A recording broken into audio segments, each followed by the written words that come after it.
L'Afrique ne peut continuer à éclairer les autres continents grâce à ses ressources en restant elle-même dans l'obscurité. Rassurez-vous, ces propos ne sont pas de moi. C'est une citation extraite du discours du président sénégalais Macky Sall lors de la 61e session annuelle de l'Assemblée générale des Nations unies. Sa préoccupation était d'autant plus fondée que sur les questions climatiques, l'Afrique est le continent aujourd'hui le plus affecté par les changements climatiques, alors que selon les statistiques qui nous sont servies, ce n'est qu'en 2040 que l'Afrique aura émis 3% des émissions globales de gaz à effet de serre qui provoquent ces changements climatiques. C'est dire que justement c'est un continent qui se retrouve au cœur de beaucoup d'enjeux. Et Dieu merci, il y a une série de réflexions qui ont été amorcées, des propositions fusent de partout dans le monde, vous les connaissez autant que moi, chers téléspectateurs, mais il y en a une en particulier qui nous amène à nous rassembler ici aujourd'hui, c'est l'initiative énergétique durable pour l'Afrique. Ce sont des cours d'été qui sont dispensés un peu partout en Afrique. La 3e édition aura eu lieu au Cameroun du 31 juillet au 2 août 2017, après Arusha il y a un an, en juillet 2016, et puis Ouagadougou, c'était en février-mars 2017. Et puisqu'on parle de climat, d'atmosphère, nous avons aujourd'hui un plateau arc-en-ciel. Mais je préfère vous le présenter tout de suite après cette petite pause. A tout de suite. Merci de faire confiance à Vox Africa. Soyez les bienvenus et nous sommes heureux d'être reçus sur vous pour cette autre édition de Vox Live. Je vous l'ai dit tantôt, c'est un plateau arc-en-ciel à la faveur des cours d'été qui auront eu lieu à la Pique Focam Institute of Excellence à Yaoundé au Cameroun. Ce sont, ou c'était, les énergétiques durables pour l'Afrique. Des experts venus du monde entier, ce d'autant que la session camerounaise était financée par la fondation Volkswagen. C'est la marque de véhicules allemande bien connue et bien d'autres produits électroménagers et électroniques que vous connaissez très bien. Initiative qui rassemble de jeunes scientifiques originaires d'Afrique et d'ailleurs qui réfléchissent aux solutions qu'il faut apporter au changement climatique. Et je vous l'ai dit, les experts venus du monde entier. Je commence par ma droite. Il est spécialiste de l'énergie solaire, président du conseil d'administration du groupe Kia Energy de Lomé au Togo, président du conseil scientifique et académique de l'école supérieure des métiers des énergies renouvelables du Bénin, ancien chercheur de l'Institut international d'ingénierie de l'eau et de l'environnement à Ouagadougou au Burkina Faso, auteur de plusieurs publications scientifiques dans le domaine des énergies renouvelables. Et je pourrais vous en dire plus, mais je préfère m'arrêter là. Professeur Yao Azuma, soyez le bienvenu sur le plateau.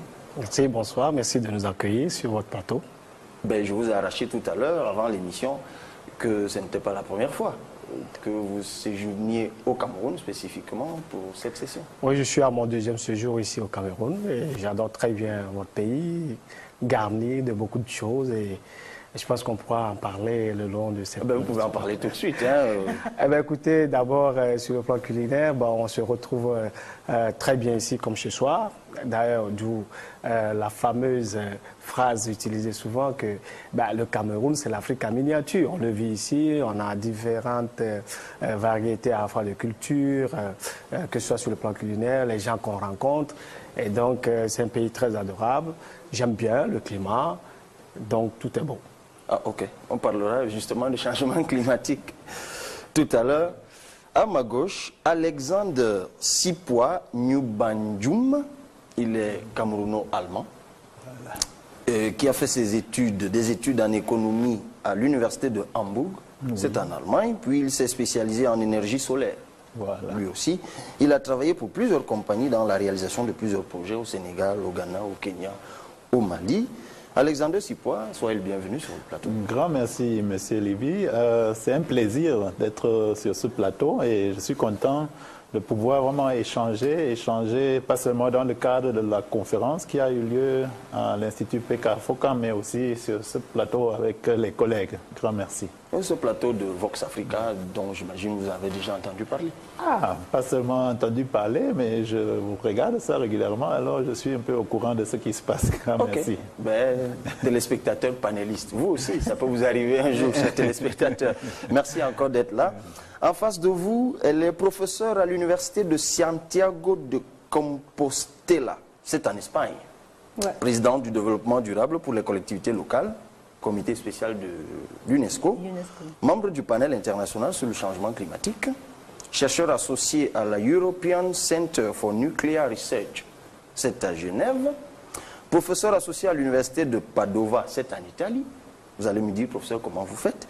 Ancienne doyenne de la faculté de physique à l'université, de Santiago de Compostela, coordinatrice de master sur les énergies renouvelables à l'université toujours de Santiago, plus de 290 publications.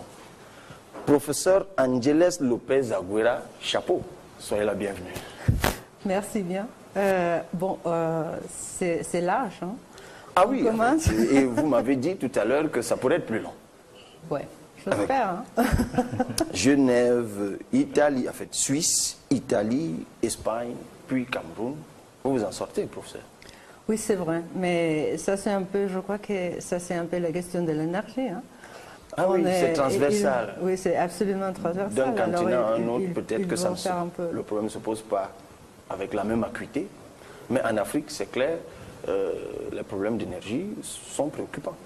Oui, absolument. Notamment à cause des effets de changement climatique. Oui, mais aussi parce qu'il y a, c'est la chose que je continue à dire, il faut faire la transition énergétique et il faut bien faire.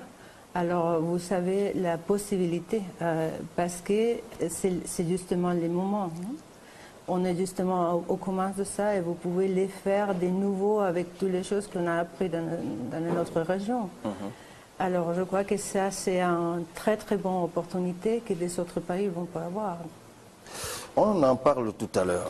En face de vous, il a été de mars 2013 à mars 2016 président de l'ONG Société marocaine de développement de l'énergie renouvelable.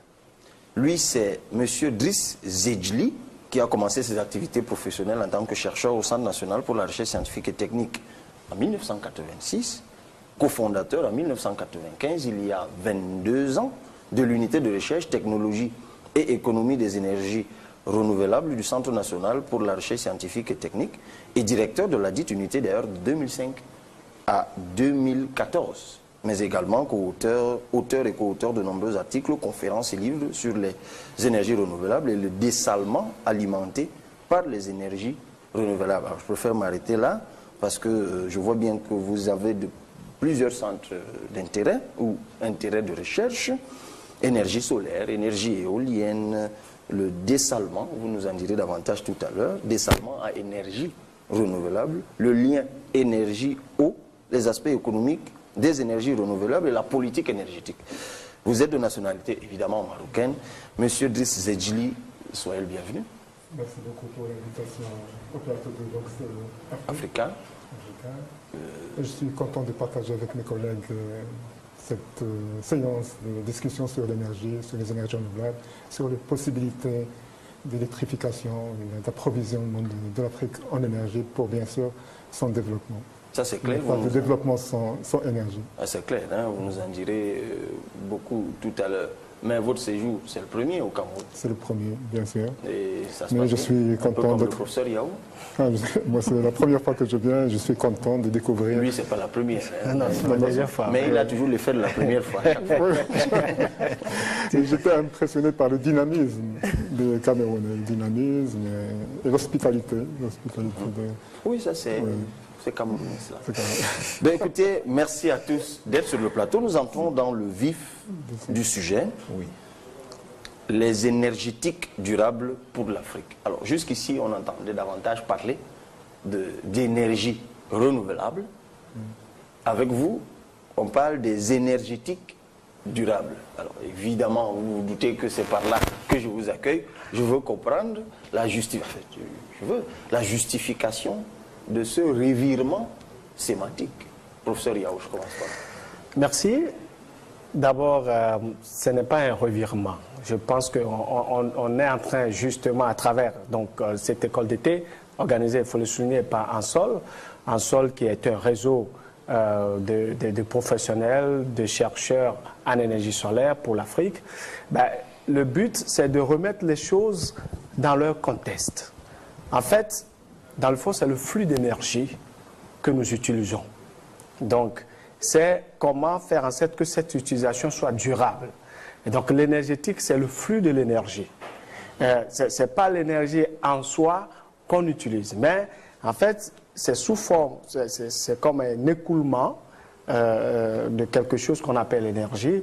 Et cet écoulement, c'est ça qu'on utilise. Comment le faire, l'utiliser dans la durée. Voilà, c'est un peu ça, remettre un peu les choses dans l'ordre à travers cette école d'été, puisque nous avons des jeunes chercheurs, des étudiants, donc il faut leur donner les moyens, on va dire, sûrs de pouvoir développer des systèmes qui vont permettre le développement socio-économique de l'Afrique à travers l'utilisation plus rationnelle, plus durable de flux énergétiques. Voilà. Alors, professeur Lopez, maintenant que vous me dites, vous, professeur Yao, que ce n'est pas un revirement sémantique, tout ce que vous venez de dire là, ça aurait pu être contenu dans l'énergie renouvelable. Hein? Oui, mais c'est un peu c'est toujours une question sémantique.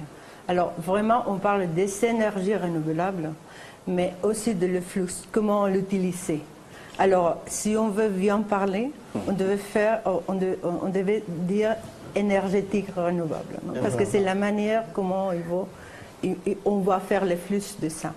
Mais on continue à parler des énergies renouvelables. Ça, c'est la question. Non, mais ça, c'est clair, de toute façon. Oui, si je peux ajouter un mot, parce que, alors, l'énergie renouvelable, comme l'a dit mon collègue, ce n'est pas, en fait, sur la manière d'utiliser l'énergie. L'énergie renouvelable, pour simplifier ça, c'est la source, enfin, c'est l'exploitation de la source qui confère en quelque sorte le côté renouvelable de l'énergie. Je m'explique. Lorsque le taux d'exploitation de l'énergie est inférieur à son taux de régénération naturelle, on parle de l'énergie renouvelable. Mais lorsque l'exploitation qu'on en fait est le taux, la vitesse à laquelle elle est exploitée est supérieure à sa vitesse naturelle de régénération, là on n'est plus dans le renouvelable. Est-ce que vous voyez ce que je veux dire? Ça, on est en amont de l'utilisation qu'on va faire après de l'énergie qu'on a retirée. Pour finir, par exemple, le fossile est enfoui sur des milliards ou des millions d'années, mais en un laps de temps, on va en fait enlever tous ces barils que la nature a accumulés sur une très longue période. Donc c'est ça qui lui enlève le côté renouvelable. Si nous trouvons des moyens de produire ça très rapidement, peut-être que ça serait renouvelable. C'est un peu ça. Moi, je vais vous poser une question personnelle. Hein. Monsieur Zedjli, oui. C'est bien cela, je m'en sors. Moi, j'ai toujours pensé qu'il y avait une sorte d'entourloupe militante dans cette affaire. Comment? Est-ce que les énergies sont-elles vraiment non renouvelables? Puisque de toute façon, sur la très longue durée, elles finissent toujours par se régénérer. Alors, ce militantisme qui consiste à créer une frayeur, donnant l'impression que sur un laps de temps, on aura tout vidé et que de toute façon, derrière, ce sera la fin du monde. Est-ce que c'est vrai, vraiment, comme on dit au Cameroun? Puisque de toute façon, après quelques milliards d'années, ça se sera régénéré. D'abord, pour répondre à cette question, je veux revenir sur quelques mots sur l'énergétique. C'est-à-dire, l'énergétique est apparu, le mot énergétique est apparu en 1850. Après que le terme énergie est apparu, je pense, en 1807 par un certain Young. D'accord. Après, personne n'en parlait du terme énergie. Ce n'est que lorsque un certain Rankine a introduit le terme énergétique, qui signifie, c'est-à-dire l'utilisation, comme on dit les collègues, c'est-à-dire l'utilisation des formes d'énergie ou l'utilisation des machines énergétiques. C'est là, c'est le terme énergie qui a fait populariser, si vous voulez, le terme énergie. C'est rentré dans, bien sûr, le langage, bien sûr, après l'introduction de la thermodynamique, qui est la science de l'utilisation des machines énergétiques. Maintenant, je reviens à votre question. Oui, les énergies renouvelables. Oui, comme a dit mon ami Yao, une énergie est renouvelable si le fait d'en consommer ne limite pas son utilisation future. D'accord. Le problème il y a des énergies qu'on dit épuisables, comme les combustibles fossiles qui sont de l'énergie solaire concentrée et qui ont été formés depuis plusieurs millions d'années. Mais maintenant, on brûle en une seule année, c'est-à-dire en une seule année, les combustibles qui se sont formés pendant un million d'années. Donc, si on continue bien sûr à les utiliser, à les brûler, un jour ou l'autre, ils vont s'épuiser et on n'aura plus de combustibles fossiles. C'est pourquoi maintenant, on parle bien sûr des énergies renouvelables.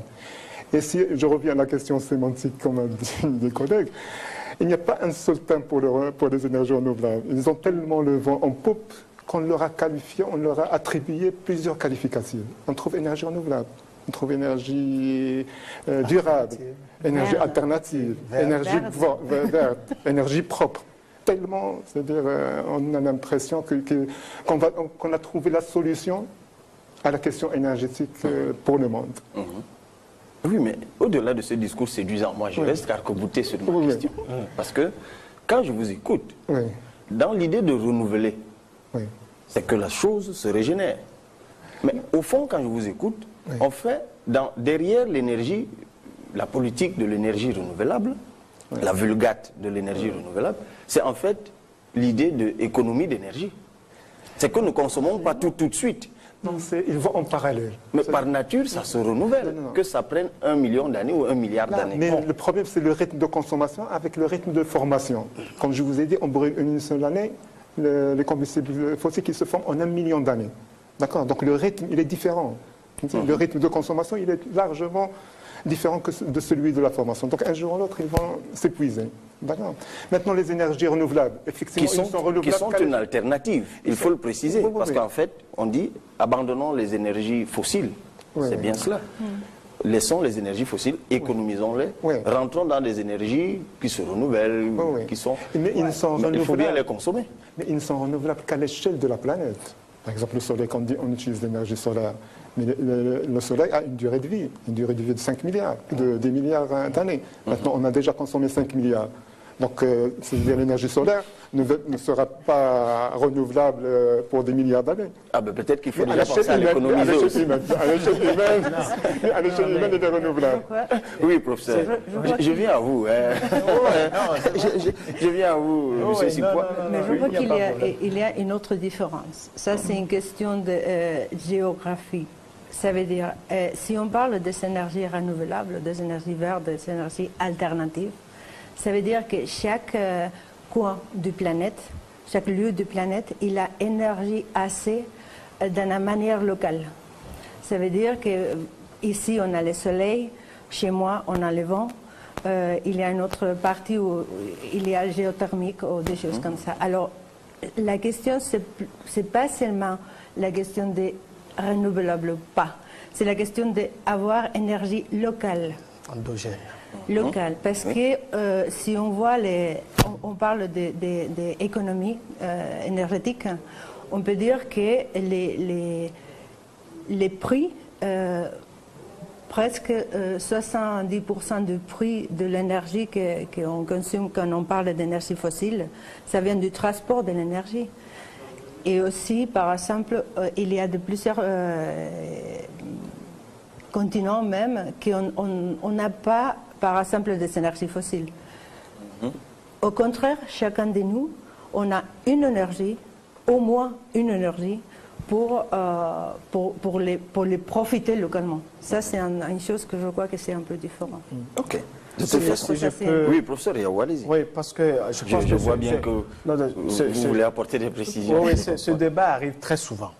Et il faut bien préciser les choses. Je pense qu'à un moment donné, il faut faire des choix, et des choix judicieux.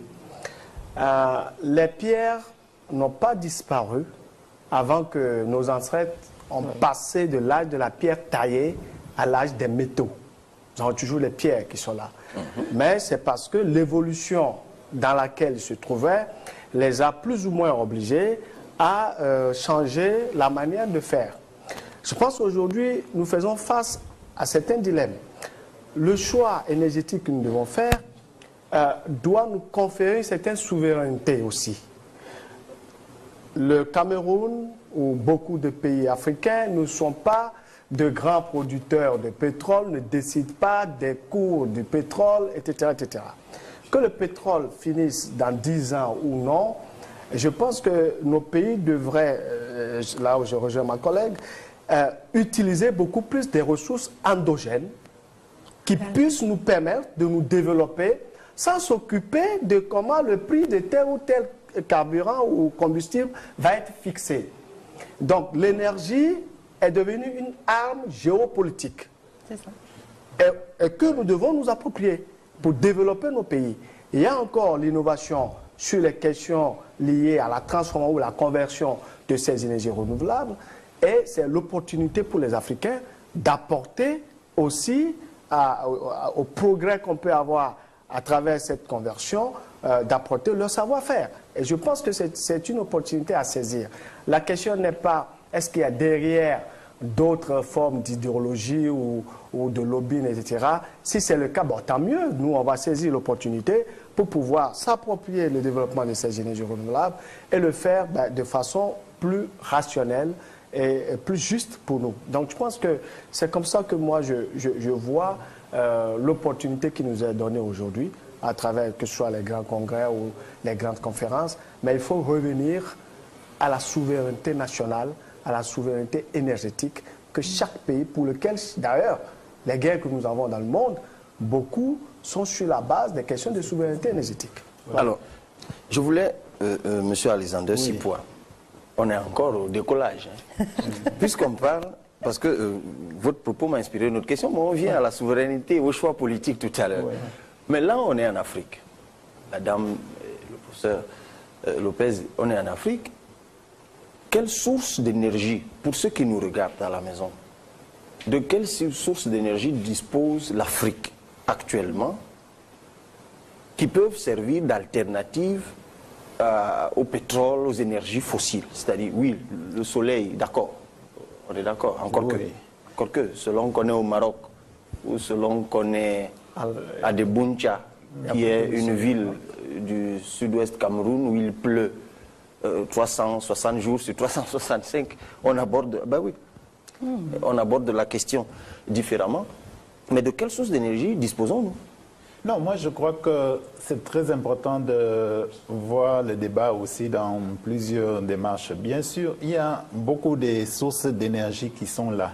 Maintenant, ce que vous venez de souligner, la question des énergies renouvelables et la définition des énergies renouvelables, pour pouvoir lancer ce débat et pour pouvoir donner aussi des réponses sérieuses à cette question-là, il faut, comme mon collègue disait, il faut aussi que nous, en tant qu'Africains, là, qu'on participe à ce discours, qu'on n'accepte pas que ça reste un discours scientifique qui se fait quelque part là et seulement les résultats de ce discours seront en quelque sorte partagés dans ce milieu-ci. Non, il faut que nous devions aussi acteurs là-dedans, qu'on définit, qu'on participe, qu'on échange, qu'on profite de toutes ces possibilités qu'on a ici ou bien qu'on a de nos jours pour discuter et débattre de ces questions. Et justement, la question des différentes sources d'énergie qui existent déjà ici, c'est ça que tout Africain, toute région en Afrique peut maintenant donner une réponse et doit aussi réfléchir et analyser sa propre situation. Il y a certes l'aspect soleil. Là, bien sûr, il y a un potentiel énorme qui n'est pas exploité et auquel on doit aussi encore trouver, et je suis sûr qu'on va encore en débattre, il faut en trouver des solutions adaptées à la situation, à la région dans laquelle on se retrouve actuellement. Il y a aussi beaucoup d'autres sources d'énergie renouvelable. Il y a les biomasses là, qui ne sont pas encore exploitées d'une manière stratégique, stratégique d'un point de vue africain. Je parle de ce point de vue. Alors là, il y a aussi beaucoup encore à faire, il y a beaucoup à exploiter. Même les questions des éoliens, bien sûr, je sais qu'il y a beaucoup de questions, beaucoup de parenthèses qu'on devait encore faire à ce niveau. Mais même là, il y a des possibilités. Il y a d'autres sources qu'on est en train de discuter qui sont plus ou moins encore sur le niveau expérimental. Mais je crois que si en tant qu'Africain, là, qu'on se pose la question dans son entourage, qu'est-ce qui est possible, qu'est-ce qui existe, quelle est une source qu'on pourrait utiliser pour en faire d'énergie qu'on puisse aussi transférer dans un processus d'industrialisation ou bien juste d'utilisation. C'est à ce niveau que le débat, je pense, va devenir très intéressant. Alors, moi, j'aime bien votre recension des énergies solaires, éolien qu'on peut trouver en Afrique, biomasse, hydraulique, l'eau, cours d'eau et tout le reste. Mais il y a un terme que vous n'avez de cesse d'employer, exploiter, transformer. Parce que la conversion. Je comprends bien, professeur Yao, vous dites souveraineté. Et derrière, de façon sous-jacente, il y a l'idée d'identité. Laissons les modèles d'exploitation dangereuses pour la durabilité, revenons à des énergies qui sont moins nocives à la transformation. Mais oui, justement, professeur, je vous interpelle. La question de la transformation, nous sommes en Afrique. Oui, on a beau avoir le soleil, mais nous dormons dans le noir. Il faut transformer cette énergie pour la convertir, en fait, oui, cette énergie brute, pour la convertir, je ne sais pas, en électricité. Il en est de même. Le vent, quand il passe, il enlève nos toitures, mais en fait, il ne nous éclaire pas. Mais là, il y a une hypothèque sérieuse qui est d'ordre économique. Ouais. Et oui. Comment on la lève? Écoutez, d'abord, nous sommes ici à Ansol, à travers ce séminaire, c'est pour mieux adresser ces questions au niveau des entreprises que je vous demanderai tout à l'heure à qui vous les adressez, mais allez-y. Oui, c'est-à-dire entre nous déjà, mieux partager. Parce que quand la question n'est pas bien posée, on ne peut pas trouver une bonne réponse. Donc il faut se poser les bonnes questions. Et la question que vous posez, elle est très bonne. C'est-à-dire, nous avons le soleil, mais on est dans le noir. C'est un constat qui est juste. Fait la nuit. Oui, la journée, il nous éclaire. On est bien d'accord que ce noir, c'est par rapport à la production d'électricité. Bon. Que ce soit au niveau de mon entreprise à moi, qui est Energy Group, ou bien à travers des séminaires comme Ansol, j'insiste, parce que c'est des cadres qui sont rares, d'avoir différents backgrounds, différents regards, et qui, à un moment donné, s'asseyent pour discuter des choses en profondeur, c'est rare. C'est pour ça que je tiens à souligner que nous devons continuer à trouver vraiment des moyens d'accompagner Ansol dans ce qu'il est en train de faire en Afrique. C'est unique. Pour répondre concrètement à votre question, il ne s'agit pas de disposer simplement de la ressource énergétique. Il faut aussi trouver les moyens de faire une conversion de ces ressources énergétiques sous différentes formes. Que ce soit la forme électricité, donc que nous utilisons beaucoup, ou bien la forme thermique, par exemple la production d'eau chaude, etc., ou la forme mécanique, etc. Donc, le but, c'est de voir pour qui on veut convertir quelle source d'énergie. Pour faire quoi? C'est ça la question. Et qui c'est qui va, in fine, payer cette transformation, cette conversion? Est-ce que vous voyez? Donc, lorsque vous posez ces questions bout en bout, quand vous prenez le soleil, vous allez vous poser la question, quel va être le système de transformation qui coûterait peut-être le moins pour la personne à qui c'est destiné? Donc, nous avons aujourd'hui plusieurs propositions technologiques. Si nous n'avons pas encore la capacité de fabriquer des choses chez nous, ici en Afrique, nous avons au moins la possibilité de réfléchir au choix judicieux de la technologie qui s'adapterait à nos besoins. Donc, c'est un peu ça. Nous n'avons pas toutes les solutions tout de suite, mais nous essayons d'abord de mieux identifier les besoins, quelles sont nos réalités socio-économiques liées à ces besoins, pour pouvoir identifier les meilleurs systèmes de conversion qui vont nous permettre de mieux répondre à ces besoins. c'est une étape.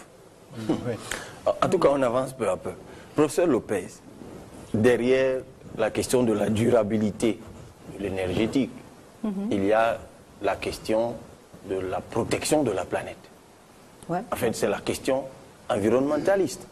Si aujourd'hui, on encourage les énergies renouvelables, c'est aussi parce qu'elles sont moins polluantes, moins nocives pour la planète, à la vérité.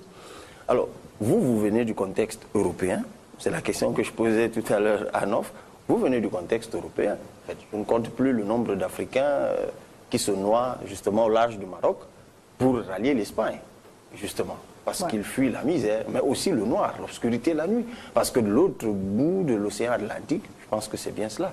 Non, la mer Méditerranéenne, eh bien, ils voient les lumières. C'est beau, c'est beau, c'est beau de l'autre côté. Mais justement, est-ce qu'on a réglé le problème économique?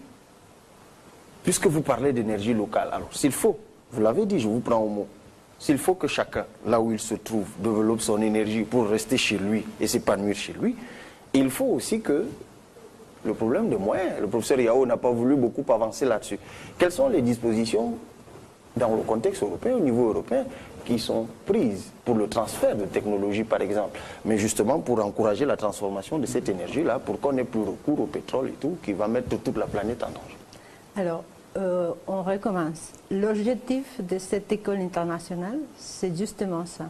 Si vous voyez un peu les choses, on est en train de faire toutes les choses, tous les pas qu'on a besoin pour développer la technologie adaptée à l'Afrique.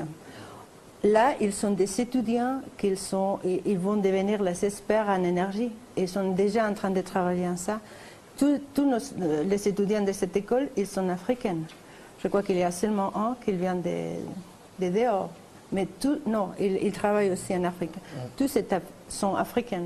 Ils viennent de la physique, de l'ingénierie, de l'économie.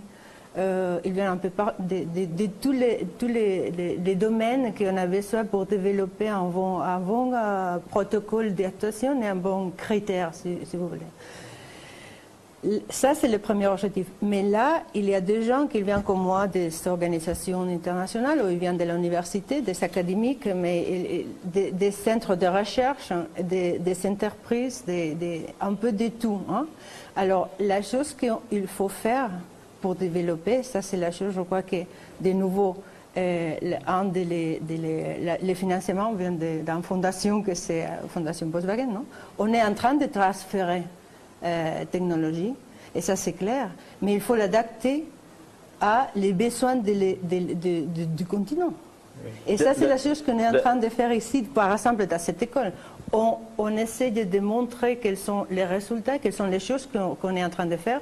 Moi je travaille sur les communautés durables, je travaille sur comment il faut faire pour faire un nouveau programme de transition énergétique avec Nexus. On est tous différents, professionnels, mais de différents domaines. Et on est en train de mettre tout ensemble. Et les étudiants de l'école, ils sont celui-là qu'ils vont commencer. Hein. Alors, on est bien dans l'expectative. Très optimiste. Non, je peux dire une chose. Oui, allez-y, professeur. Dans la première partie de cette école, que c'était à Burkina, on a commencé à imaginer comment il faut faire une communauté durable dans les différents pays du Sahel. Du Sahel. Alors, en ce moment, on est en train de commencer la première communauté. Ils vont le faire des gens du Sénégal, les universités, les professionnels du Sénégal, les industries du Sénégal, pas nous. Alors, on fait les transférences des technologies dans les deux sens. Hein.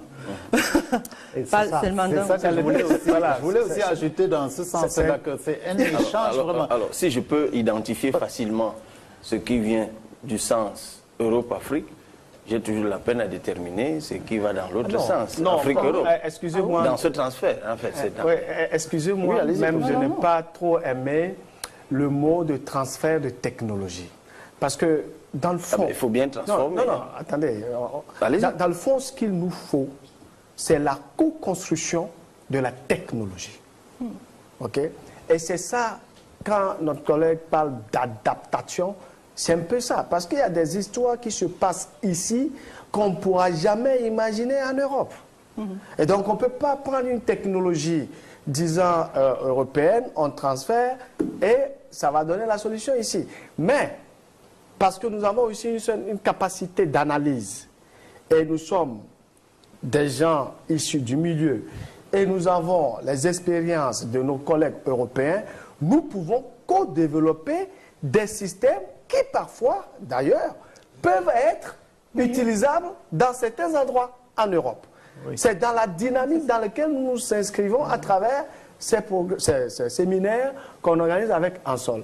Nous ne sommes pas dans un attentisme de transfert d'une technologie qui se développe ailleurs. Non, on partage des choses. Et aujourd'hui, il faut dire que les chercheurs africains, enfin pour la plupart, sont hybrides. Nous avons fait une partie de nos études en Afrique et nous avons fait aussi nos études en Europe, au Canada, aux États-Unis. Et donc, nous sommes formés avec les mêmes outils. Et à nous maintenant de voir comment est-ce que, ensemble avec nos collègues d'ailleurs, on va co-construire des technologies propres à l'Afrique. Et rien ne nous empêche. Tout à l'heure, après la transition, on va vraiment s'arrêter sur le cas africain.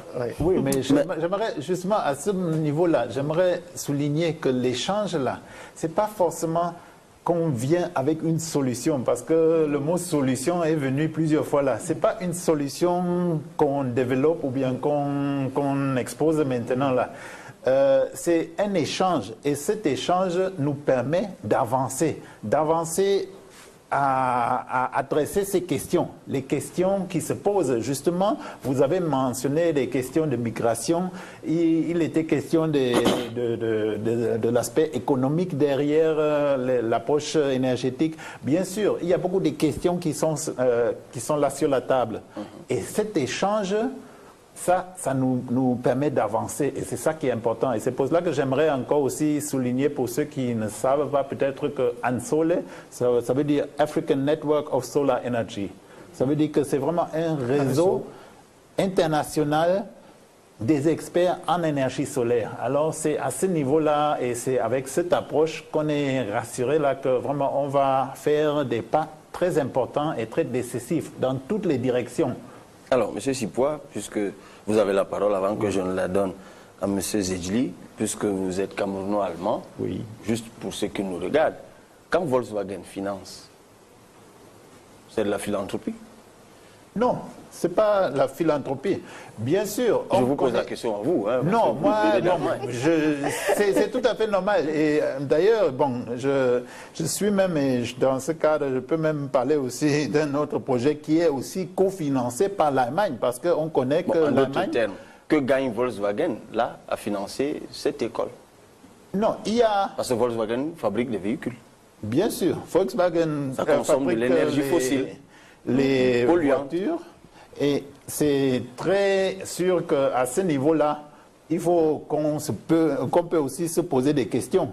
Comment ça se fait, comment on accepte certains financements et comment on rejette certains financements. Mais moi, je suis d'avis que nous, on ne devait pas aussi trop se limiter dans nos démarches, dans nos activités, en mettant des questions idéologiques là sur ou morales oui, dans les financements. Non, parce que donc on va passer rapidement. De toute façon, je posais la question.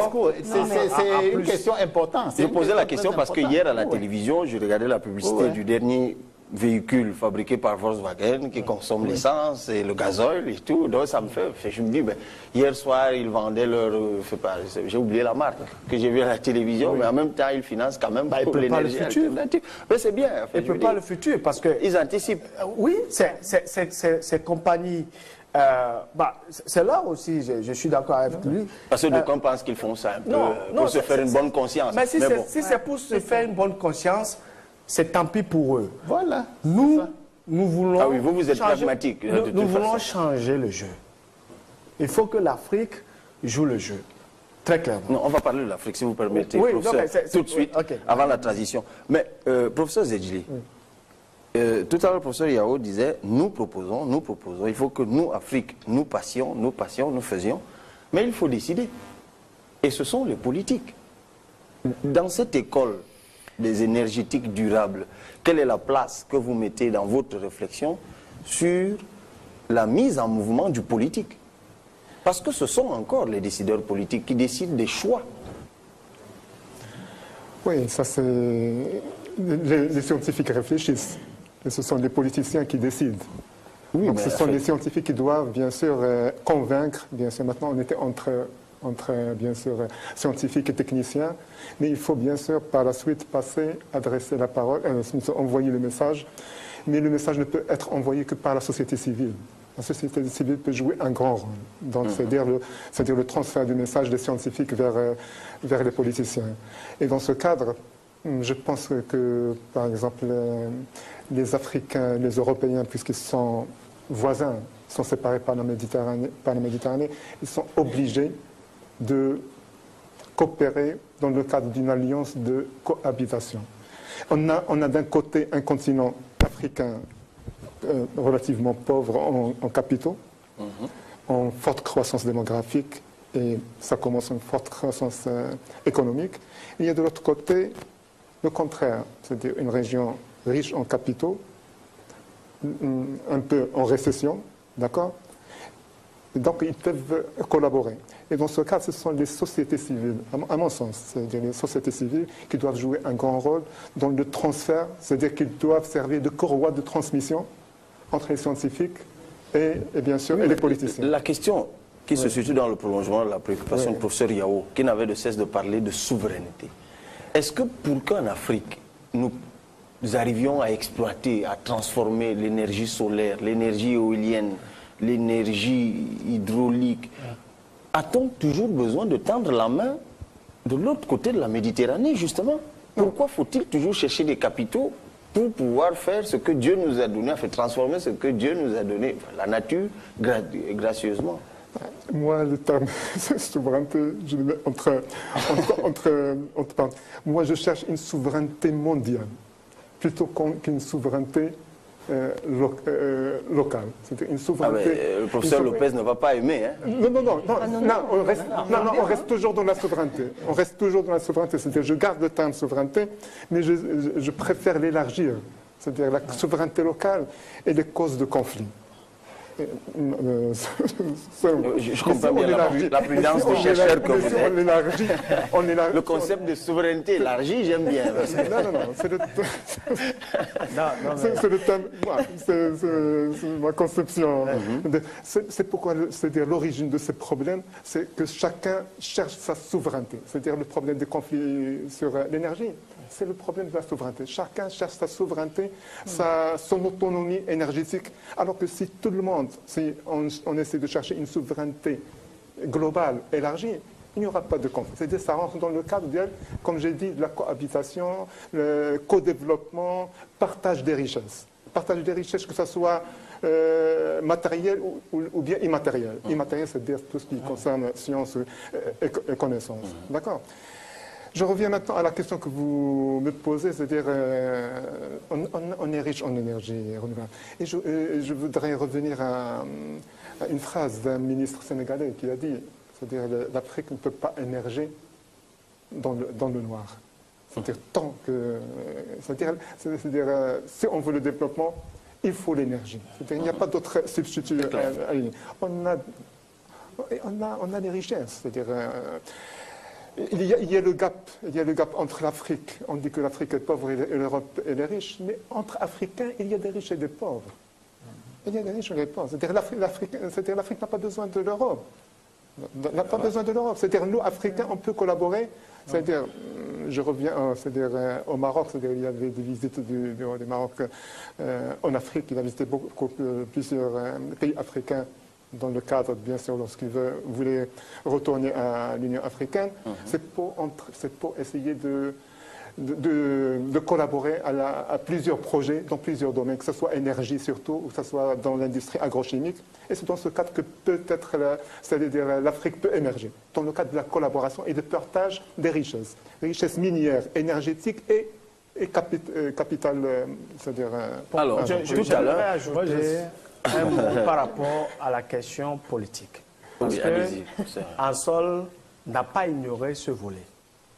En février, l'école d'été qui a été organisée à Ouagadougou, eh bien, il y avait le ministre de l'Énergie du Burkina qui était là et qui a même ouvert donc l'école, etc. Donc avec qui nous travaillons. Donc c'est pour dire tout simplement que nous n'avons pas ignoré ce volet politique. En même temps, si nous n'avons pas les solutions, comment voulez-vous que le politicien puisse définir des politiques réalisables? Donc, il nous revient aussi de proposer des solutions réalisables pour que le politique puisse les utiliser pour prendre des décisions. Est-ce que vous voyez? Donc, notre rôle, c'est justement de donner des outils d'aide à décision aux politiciens. Voilà, c'est ce que je voulais dire par rapport au volet politique. C'est bien compris. Alors, on va prendre une petite pause et je vais vous suggérer, lorsqu'on va revenir, de redescendre sur terre. Beaucoup de ceux qui nous écoutent là, des Africains, ils se demandent, mais au juste, en quoi on est concerné par tout ce qui se dit là? Nous, on a notre soleil le matin, et puis on fait nos choses, on fait nos activités. Renouvelables, pas renouvelables. En quoi on est vraiment concerné par tout ça? C'est-à-dire, réfléchissez-y pendant la pause et essayons de concerner les Africains par ces débats parfois hyperboliques sur l'énergie qu'on voit à la télé, à l'ONU, dans les sommets. Et puis on se regarde, on regarde à gauche, à droite, on se dit, mais en quoi on est concerné au juste? On prend la pause et tout de suite.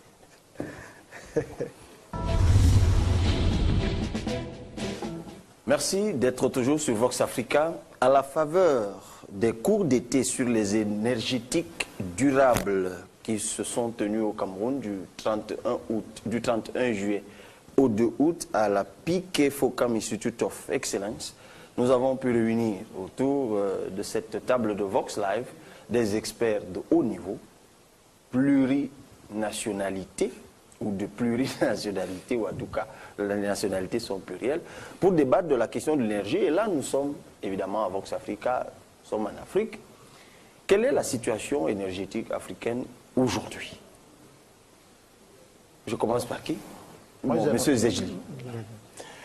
Comme je dis, dans le cadre de l'école, c'est-à-dire de l'énergétique durable, si on compare la situation africaine, énergétique africaine, on peut la comparer aux autres pays. Par exemple, l'Afrique représente 16% de la population mondiale et ne consomme que 3% de l'énergie primaire et n'installe que 2% de l'électricité installée dans le monde.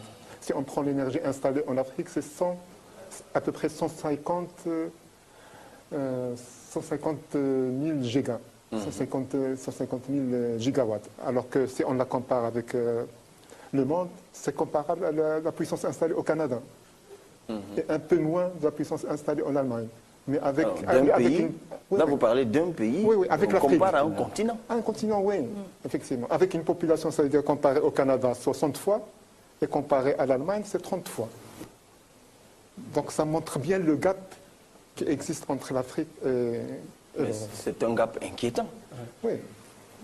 Professeur Yao. Oui, j'aimerais préciser, parce que quand on parle globalement comme ça, il y a encore des disparités. Plus grave. Vous allez m'inquiéter davantage. Encore plus grave. Aujourd'hui, nous avons un taux d'électrification moyen en Afrique de 35%. Mais là où il y a la gravité, c'est nos populations rurales, qui sont à peu près 70% de la population africaine, mais qui, eux, ont à peu près 20% d'accès aux services de taux d'électrification. Mais dans les 20%, ça aussi c'est une moyenne qui ne traduit pas la réalité dans beaucoup d'endroits où on peut avoir jusqu'à 5%, 3%. Donc, pour tout dire, l'Afrique noire est encore dans le noir. Bon, il y a une partie qui est blanche. Hein? Non, c'est pour ça que j'ai précisé l'Afrique noire. Parce que l'Afrique, au Maghreb, les taux d'électrification, que ce soit dans le milieu rural ou urbain, c'est proche de 99%, 98%. C'est le cas au Maroc. C'est le cas au Maroc. Le Maroc, c'est 98% d'électrification. c'est une personne ne dort pratiquement dans le noir au Maroc. Non, pas du tout. Ils n'ont pas les mêmes problèmes que nous. Ce n'est pas... Quand vous dites nous, vous... Nous, en Afrique noire... Togo, Cameroun... Oui, c'est pour ça que j'ai dit l'Afrique noire est dans le noir. Parce que l'Afrique du Sud aussi a beaucoup avancé dans la question d'électrification. Donc, ils sont à des taux très, très encourageants, même s'ils ne sont pas au même niveau exactement que le Maghreb. Donc, la question, c'est que, qu'est-ce qu'il faut faire pour cette situation? On en vient enfin. On a un potentiel énorme, vous l'avez dit, mais nous sommes dans le noir. Et là, ça commence à concerner les Africains qui nous regardent. Alors, quelle est la solution? Non, la solution, même si j'évite un peu ce mot-là. En même temps, et c'est ce qui est amusant dans l'affaire, à vous écouter, certains de ces pays parlent d'émergence quand même. Oui, alors justement... Ces pays qui dorment dans le noir. D'aucuns vous disent qu'ils seront émergents dans 3 ans. Sur les questions d'émergence, j'ai toujours critiqué que vous ne pouvez pas avoir 70% de vos populations qui dorment dans le noir avec une majorité de jeunesse et parler d'émergence. C'est un vœu pieux. Et donc, il faut aller étape par étape. Bon, peut-être pour laisser mes collègues s'exprimer. Oui, justement. Sur les questions de solution, je reviens. La solution. Comme je dis là, je n'aime pas trop parler des solutions, mais il y a des programmes. Alors, il y a des questions, par exemple, de l'électrification rurale, sur lesquelles on discute aussi, parce que même à ce niveau-là, il y a plusieurs approches à prendre. Et c'est à ce niveau-là que ça concerne nous tous. Parce que chacun a un frère, une sœur, ou bien les parents au village. Là, vous parlez de discussion. Quand on a du soleil, il faut faire des centrales solaires. Voilà. Quand on a le vent, il faut construire des centrales éoliennes. Mais même quand on a l'eau, il faut construire des centrales hydroélectriques. On peut les construire des différentes manières. Il y a des manières centralisées, comme vous le dites. Il y a des possibilités d'installer cela d'une manière décentralisée. Et c'est ce discours-là qu'on tient maintenant, parce qu'à ce niveau-là, qu'il faut maintenant vraiment impliquer la population. Il faut impliquer les gens qui sont concernés, qui sont vraiment, comme vous venez de dire, dans le noir là. Il faut leur dire comment faire. Il faut discuter d'abord, écouter, comprendre vraiment le problème qui existe, pour comprendre bon, en anglais on dit les challenges. Et je trouve que ce mot-là... Monsieur Chipoua, je vais vous aider. Parce qu'une fois que vous abordez la question, en fait, le clivage ou la nuance entre centralisation et décentralisation, surgissent des problèmes beaucoup plus compliqués qui sont d'ordre politique, d'ordre géoéconomique. Parce que le débat sur la libéralisation de l'énergie dans certains nombres de pays africains, et Dieu sait qu'au Cameroun, ce débat continue d'ailleurs, il y a des groupes qui veulent garder le monopole. Oui. Et qui, pour conserver ce monopole-là, s'assurent le soutien des politiques. Alors, comment vous levez cette hypothèque? Et souvent, ces groupes-là sont occidentaux, c'est curieux. Oui, justement, c'est pour cela qu'on doit rassembler tous ces acteurs. On doit les confronter l'un à l'autre. On doit débattre, on doit demander l'expertise des gens qui sont dans la recherche. On doit discuter même avec ceux qui sont dans la commercialisation. Il faut discuter avec ceux qui sont maintenant vraiment les utilisateurs de l'énergie, ceux qui n'ont pas actuellement la possibilité de charger leur téléphone, de travailler un peu la nuit dès que le soir. Il faut discuter avec eux. Il faut maintenant impliquer aussi la politique, comme professeur Yao vient de mentionner. Dans certains pays, il y a ce discours qui se fait déjà à tout moment, à travers Ansole, à travers les recherches qu'on est en train de faire, à travers la communication qui se fasse quand même d'une manière quotidienne. Alors, c'est... Avec cela, on a des solutions, parce qu'il y a d'autres questions qui vont encore venir avec la formation, tout cela. Oui, mais j'aimerais, si vous permettez, je vais vous donner un exemple. Oui, allez. Concret, parce que ne faisons pas aussi comme si rien ne se passe en Afrique. Ok? Il y a des choses... J'ai hâte de savoir ce qui se passe. Oh oui, donc je vais vous en parler. Donc, par exemple, ce n'est pas que je vais faire la publicité pour mon entreprise, mais je vais dire un peu ça comme exemple. Je vous voyais venir en tout cas, allez-y. Donc, Aki Energy Group, qui est mon entreprise basée à Lomé, qu'est-ce que nous avons décidé de faire? On regarde la population telle qu'elle est avec ses moyens. Et nous avons décidé de proposer des solutions en nous inspirant du modèle de la téléphonie mobile. Rappelez-vous, le téléphone, au départ, c'était classique, avec les réseaux, compter les câbles partout. Et s'il fallait continuer sur ce même rythme, je pense que dans 200 ans, il y a des villages en Afrique qui ne pourront pas être joints par les moyens téléphoniques. Mais on a fait un saut vers la téléphonie mobile. Donc la téléphonie mobile répondait bien aux besoins africains. Sauf que, souvenez-vous encore, quand le téléphone mobile est arrivé, il coûtait 1 million, 1,5 million. Excessivement cher. Excessivement cher. Est-ce que c'était... Quand je pense que la puce qui coûte 200 francs aujourd'hui a coûté 300 000. Exactement. Est-ce qu'en ce moment, c'était dimensionné pour les Africains? Point d'interrogation. Mais aujourd'hui, c'est arrivé à ce niveau. Pourquoi? Nous avons étudié la question. Et aujourd'hui, nous nous inspirons de ça pour proposer ce que nous appelons des groupes électrogènes solaires, qui sont des unités mobiles et standardisées. Donc, c'est comme les groupes électrogènes que vous avez, qui sont à différentes puissances, en fonction des besoins des gens et de leurs moyens. Ils vont prendre, par exemple, le groupe qui correspond à leurs besoins. Donc, en faisant ça, qu'est-ce que nous avons fait? Donc, la standardisation nous a permis de penser à une économie d'échelle.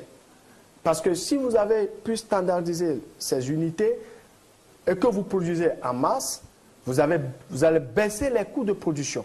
Donc, pour donner un exemple concret, une des armoires qui a 5 kVA, qui était il y a 3 ans à 7,5 millions, est passée l'année dernière à 5,5 millions, et cette année, nous sommes à 3,5 millions. Est-ce que vous voyez ce que je veux dire?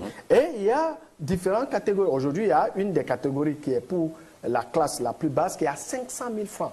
Alors, pour vous dire, si nous avons des technologies accessibles à nos populations, eh bien, nous n'avons même pas besoin de politique. Si demain, l'armoire qui est à 500 000, nous arrivons à la faire passer à 100 000 francs ou à 50 000 francs, eh bien, c'est juste une question d'individu, comme pour les téléphones aujourd'hui. J'ai besoin d'un téléphone de 15 000 francs, je vais acheter un téléphone de 15 000 francs. Il y a à la fois un compromis à faire entre les questions d'investissement et puis de maintenance et de retour sur investissement qu'on peut avoir. Voilà. Alors, votre modèle, il est séduisant, mais il règle un problème ponctuel, hein. Problème des besoins primaires de la population. Sauf qu'on est en 2018, pendant que nous, on veut régler des problèmes de cette nature, de l'autre côté, on fabrique des voitures. Et là, ce n'est pas l'armoire de 5 kVA qui va régler ce problème. Il demeure qu'on aura toujours besoin d'investissements lourds dans le domaine de l'énergie pour une capacité de production nous permettant, en moins, et c'est en cela que je vous interpelle, professeur Lopez, que finalement ce ne soit pas un débat de modèle, finalement. C'est-à-dire soit l'Afrique abandonne le modèle de développement outrancier, on fabrique les voitures, on construit les grosses usines là-bas en Europe, et nous aussi en Afrique, on se contente de vivre calmement. Vous fabriquez les voitures, elles nous viennent. On a nos petits moteurs KV, on allume le soir, on regarde la télé, que vous avez fabriqué par ailleurs. Enfin, je vous dis. Okay, Et ça, les Africains, certains ne le perçoivent pas de cette heure-là. Et ils vous disent, mais non, vos débats-là, non. Nous tous, on va faire comme les autres. de nouveau, je continue à dire... Pour ça, on n'est pas d'accord. Non, je continue à dire, je ne vais pas entrer dans la politique. Hein, parce non, que non, non, on ne fait mon... pas de politique. Non, mais la question, c'est que je crois que on regarde toujours les autres, comme si ça va pas, ils vont jamais dans la direction correcte. C'est vrai qu'à ce moment, la fabrication de voitures, c'est en Europe ou c'est d'ailleurs, je ne sais pas. Mais c'est aussi vrai que jour par jour, tout le monde, même Europe aussi, et ça c'est un gros effort. On est toujours en train d'essayer de faire plus, pointer la question sur les voitures électriques, par exemple. Regardez, mon pays, Espagne, il y a en ce moment 98% de dépendance énergétique des dehors. Et on a aussi le soleil. Alors, on n'est pas tellement différents. La question en ce moment, ce n'est pas entre qu'est-ce que tu fais, qu'est-ce que je fais. C'est une question globale. Les problèmes énergétiques, c'est vraiment global. Il faut prendre les problèmes dans la main. Et ce n'est pas les politiciens qui vont les prendre. Et ce n'est pas les économistes qui vont les prendre. Ça doit être une espèce... mon collègue il disait avant, il faut commencer par la société civile. Et ça veut dire pour nous, qui on est experts dans les thèmes, c'est dans notre main commencer un certain mouvement dans la direction correcte. Mais avant, il faut décider quelle est la direction correcte. Il faut discuter quel est le modèle correct pour chacun, que ça va être différent pour lui et pour moi. Parce que moi, chez moi, dans mon région, on n'a pas le soleil, on a le vent. Mais je suis sûre que je veux avoir moins de dépendance énergétique des dehors. Parce que autrement, je vais être toujours dans les ponts. Parce que c'est une question cruciale, l'énergie. Alors, il faut avoir des solutions. Il faut obliger les gens qui sont en train de polluer, probablement pas aujourd'hui. J'aime bien le vocable « obliger ». Et c'est obligé. J'attends de voir comment on va obliger Donald Trump à arrêter de... Non, mais d'une certaine manière, je veux dire, chacun... Parce qu'en fait, ce sont les puissants qui sont les pollueurs. C'est ça. Mais ça, il faut commencer à faire comprendre tout le monde, la société civile aussi, parce que vous parlez avant d'une chose que c'est très amusant. Et c'est vrai, hein? Je travaille dans les petites communautés, je travaille dans les rurales, on travaille dans les villages. Alors la question, quand on arrive, c'est, bon, ça c'est pas pour moi. Écoute, non? Ça c'est la question que vous posez Oui, avant. effectivement. Oui, mais beaucoup d'Africains disent, mais vous parlez de quoi? Oui, Changement mais en aussi plus, la ça, question... excusez-moi, mais ça, c'est pas... Excusez-moi, parce que ça, c'est pas vrai non plus. Il faut qu'on se dise les choses. Eh ben, peut-être que l'Europe est en train de polluer, peut-être, mais les Africains subissent les conséquences immédiates de cette pollution. De l'Europe. Ben, de l'Europe ou de la Chine ou des États-Unis, peu importe. Bon, mais de l'Asie, de toute façon, des autres continents. Non, mais attendez, parce que c'est pas parce que les autres font mal que nous devons faire mal. Bon, déjà, il faut qu'on regarde... professeur, là est le dilemme. Là est le dilemme. J'arrive, je vais finir sur ça d'abord. Oui. Excusez-moi. D'abord, je ne suis pas certain que nous faisons beaucoup mieux. Ce n'est pas parce que nous n'avons pas d'énergie que nous consommons que nous avons zéro impact sur l'environnement. Oui, mon grand-père de temps en temps a brûlé quelques arbres pour faire son champ de manioc. Quand il y a l'inondation chez nous, nous sommes plus vulnérables par rapport à ça que la gestion de l'inondation à Paris. OK?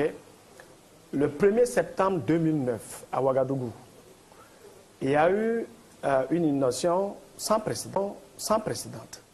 Je peux vous dire que les gens sont restés dehors pendant plusieurs mois. Parce que nous n'avons pas les moyens, OK, pour juguler les conséquences liées aux variabilités climatiques que nous observons aujourd'hui.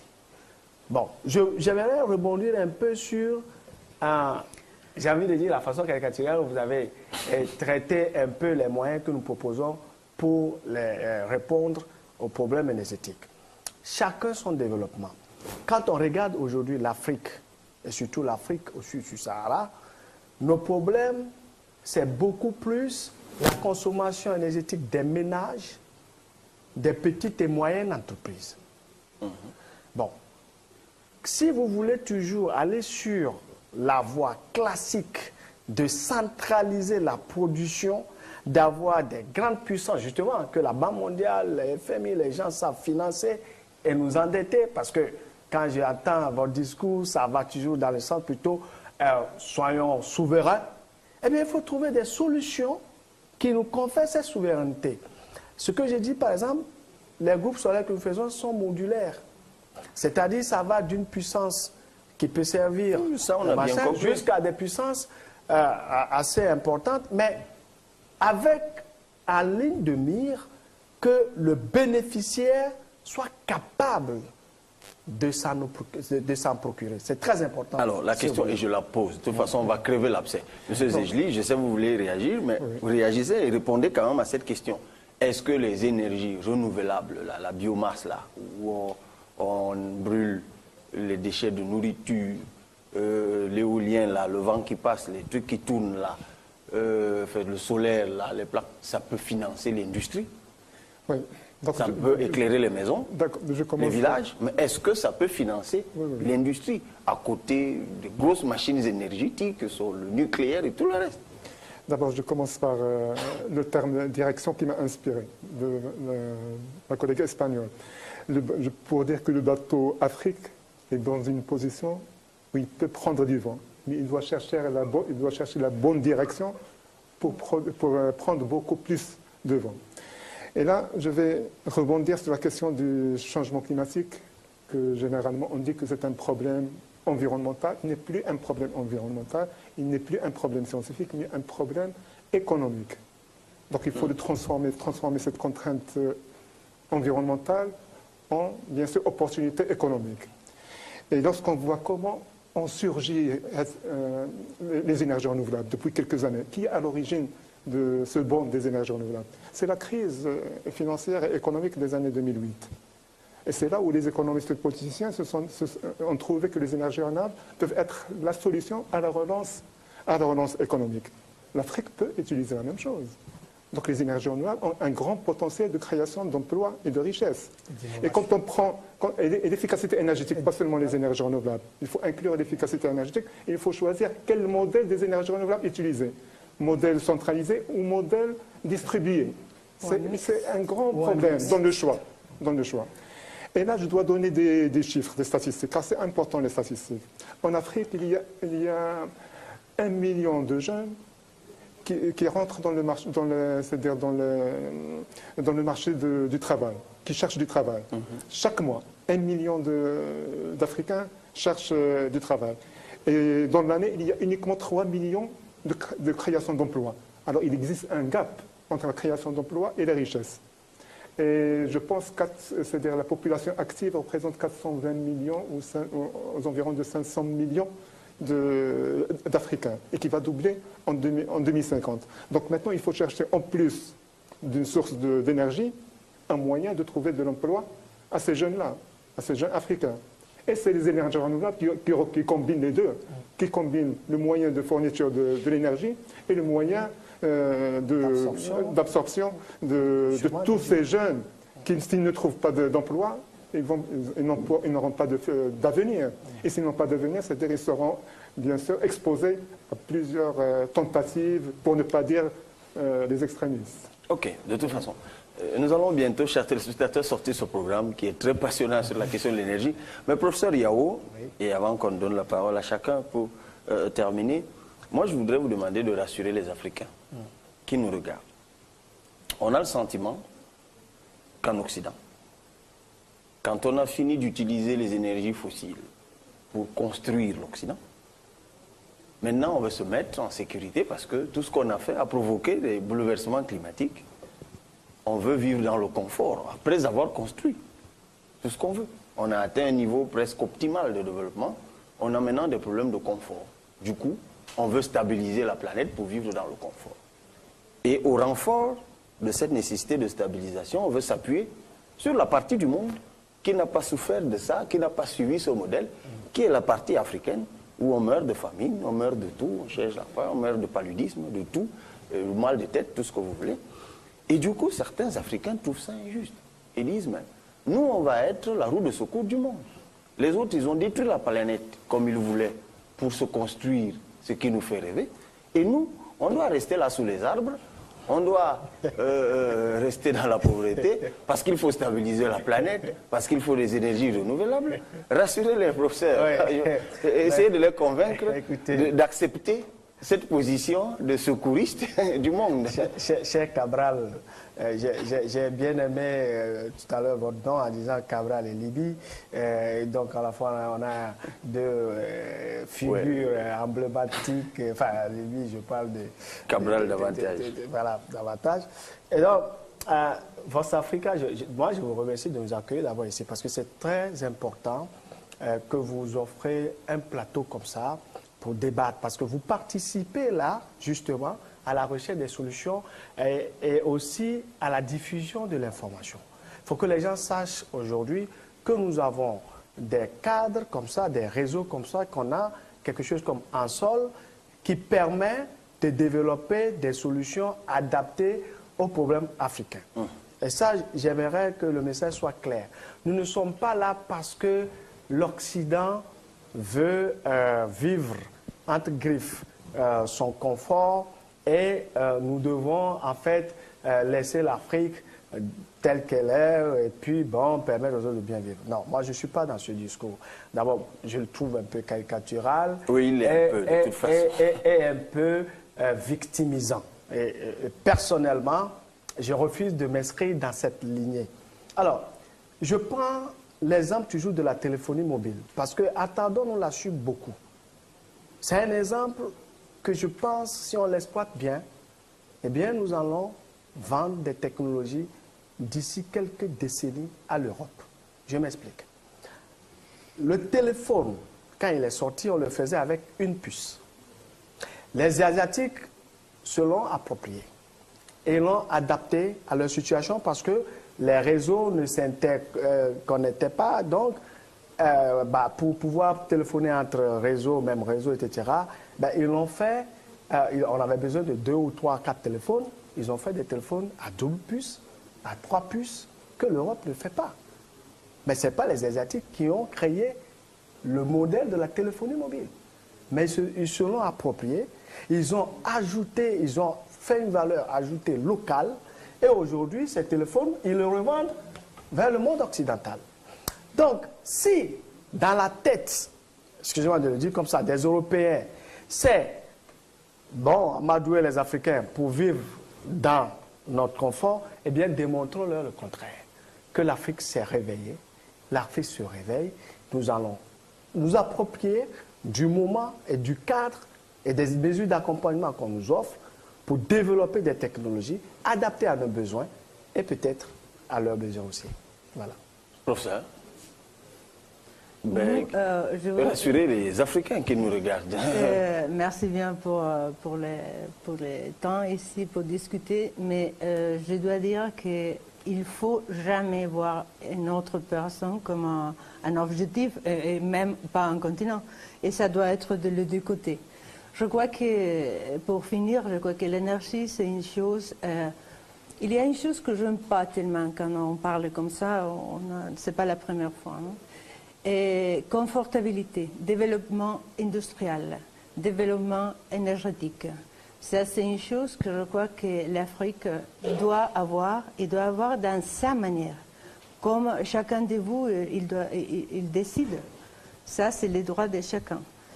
Et vous-même, je continue à dire, ça doit être un dialogue. Ça veut dire que vous, si on met les deux continents, c'est l'Afrique qui doit montrer comment il faut faire, et ils sont les Européens. Il doit montrer aussi comment il ne faut pas faire, probablement. Alors, dans ce dialogue, je crois que tous, on va gagner. Ok. Oui. Monsieur Sipois. Merci, Monsieur Liby. Je pourrais plutôt dire que moi, je pense, de mon point de vue, qu'on n'a pas besoin de montrer quoi que ce soit aux Européens, aux Asiatiques, ou bien... Non, ça, c'est pas une nécessité. Moi, je crois qu'on vit dans un monde dans lequel, bien sûr, comme vous l'avez souligné, que chacun cherche en quelque sorte son bonheur, chacun cherche au moins une possibilité de survivre, une possibilité d'existence.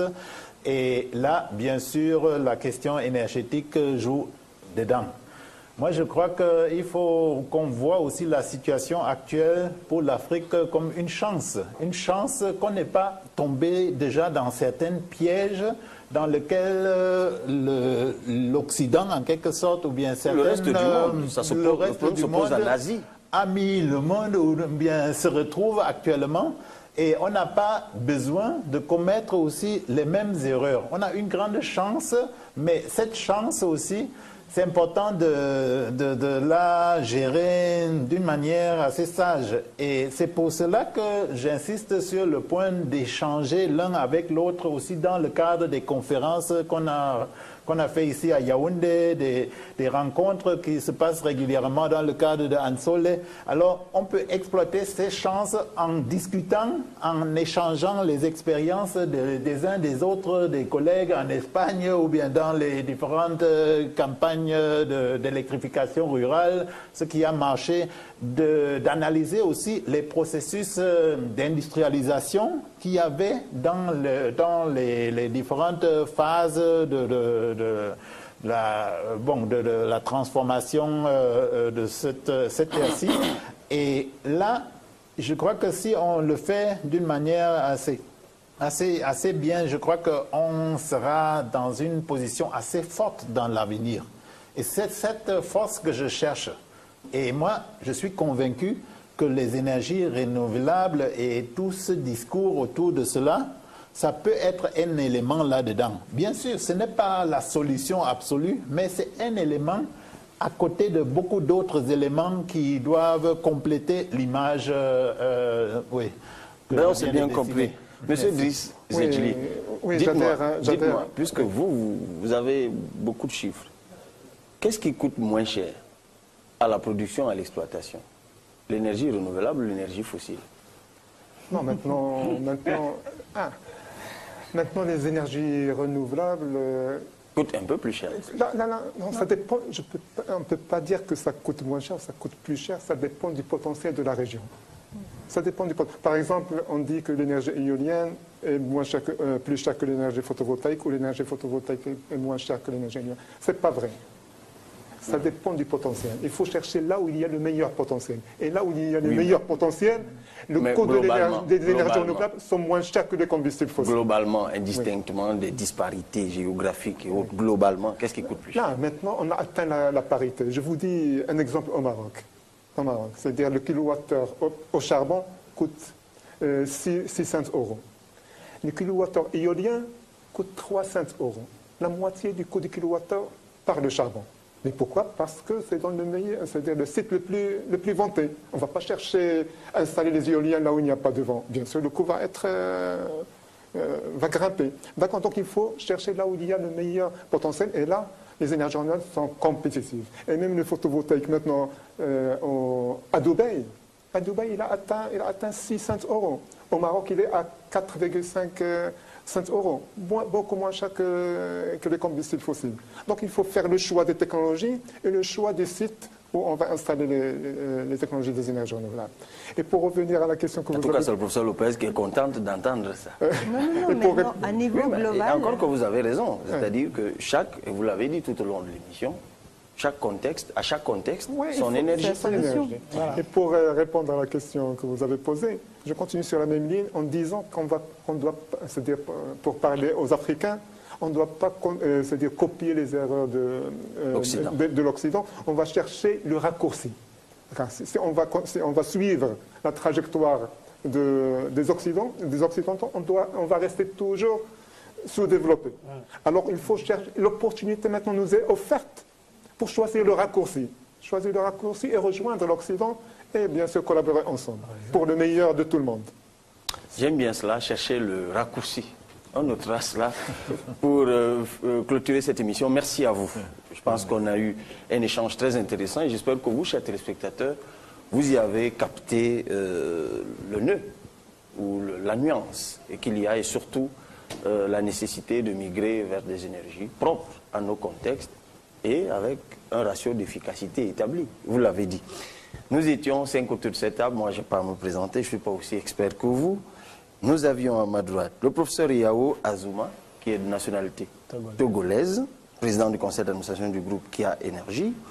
À sa droite, à lui, le professeur Angeles Lopez Aguera, elle est universitaire. Je préfère ne pas revenir sur son CV, il est très long. Et à ma gauche, Alexander Sipwa Newbam Jim. Voilà, c'est bien cela, expert international d'énergie renouvelable, il est camerouno-allemand. Et puis Driss Zedjili, chercheur marocain, dirigé beaucoup de centres de recherche, je ne reviens pas là-dessus. Merci à tous pour votre contribution.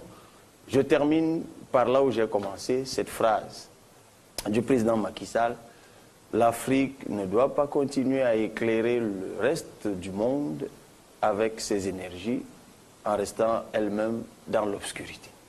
Merci à tous et à très bientôt dans le cadre d'une autre émission de Vox Live.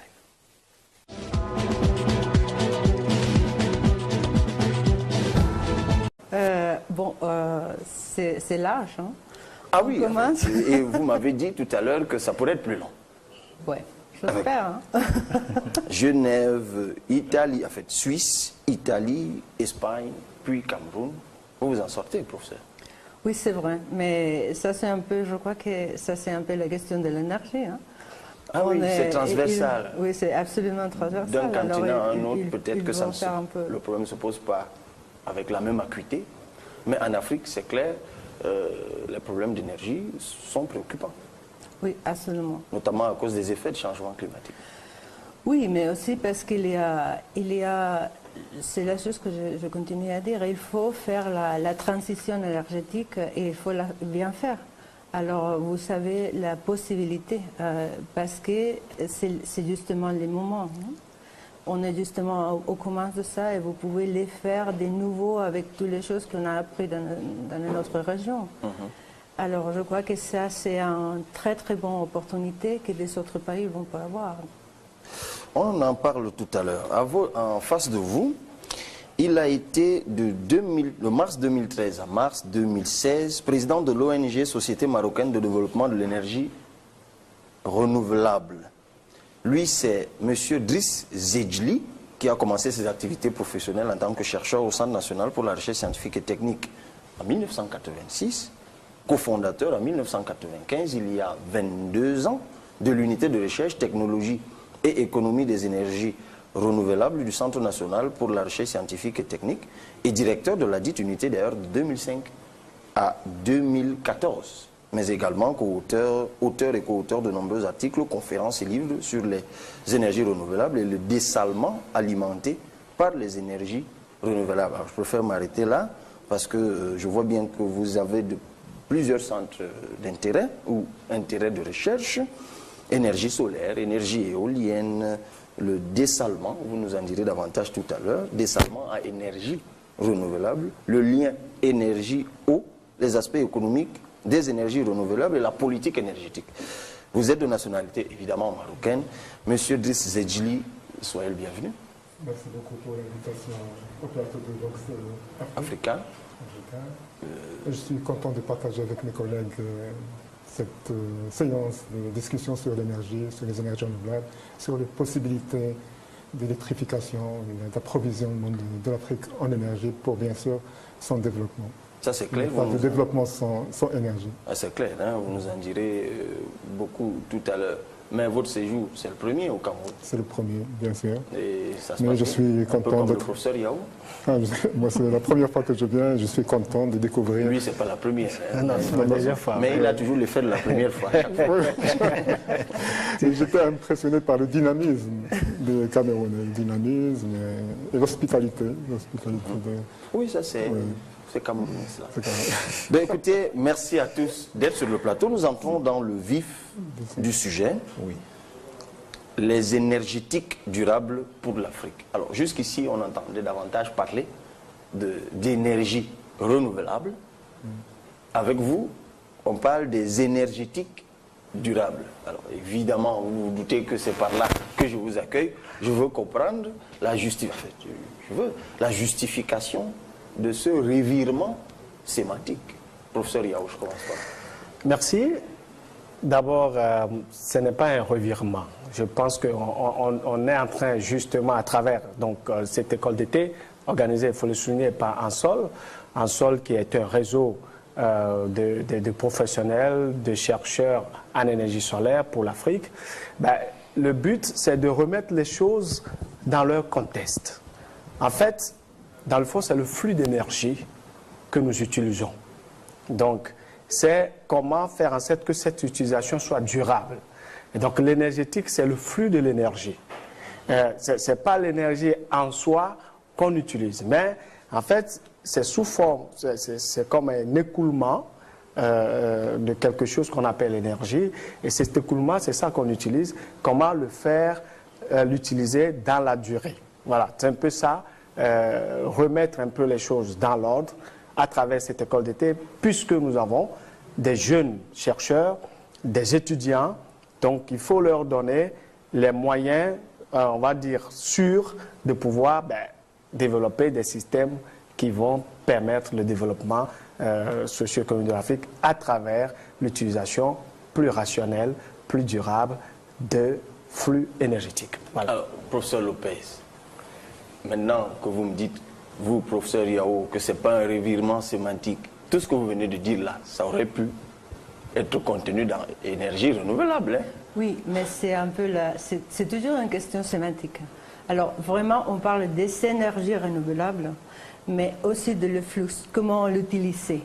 Alors, si on veut bien parler, on devait dire énergétique renouvelable, non? Parce que c'est la manière comment on va faire les flux de ça. Mais on continue à parler des énergies renouvelables. Ça, c'est la question. Donc, ça, c'est clair, de toute façon. Oui, si je peux ajouter un mot, parce que, alors, l'énergie renouvelable,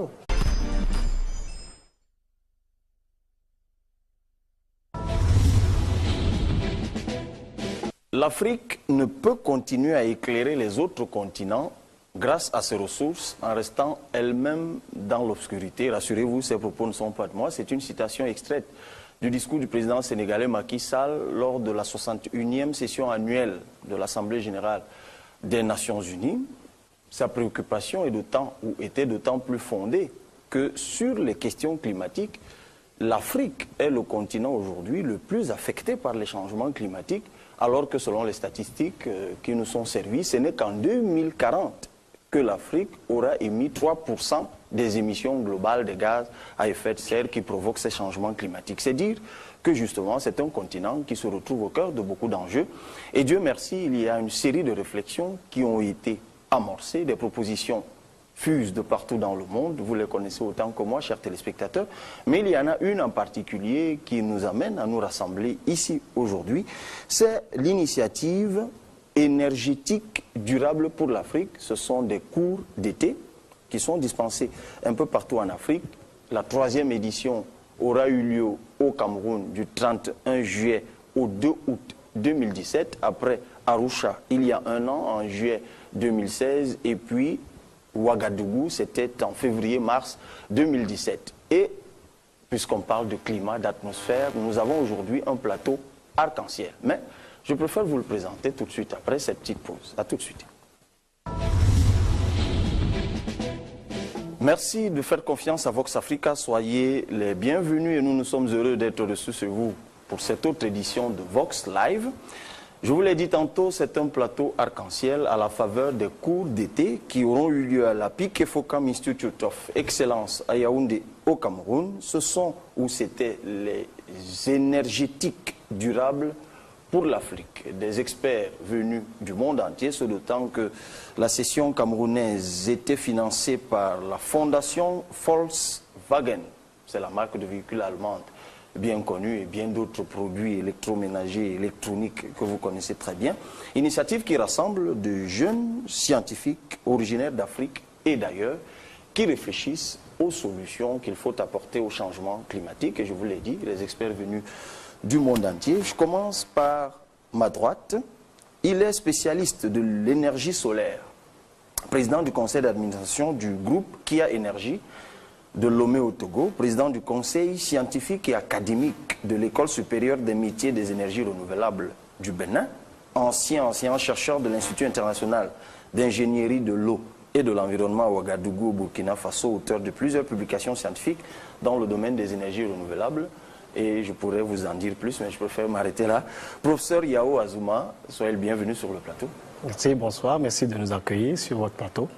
Je vous ai arraché tout à l'heure, avant l'émission, que ce n'était pas la première fois que vous séjourniez au Cameroun spécifiquement pour cette session. Oui, je suis à mon 2e séjour ici au Cameroun et j'adore très bien votre pays, garni de beaucoup de choses et Je pense qu'on pourra en parler le long de cette Vous pouvez en parler tout de suite. Hein.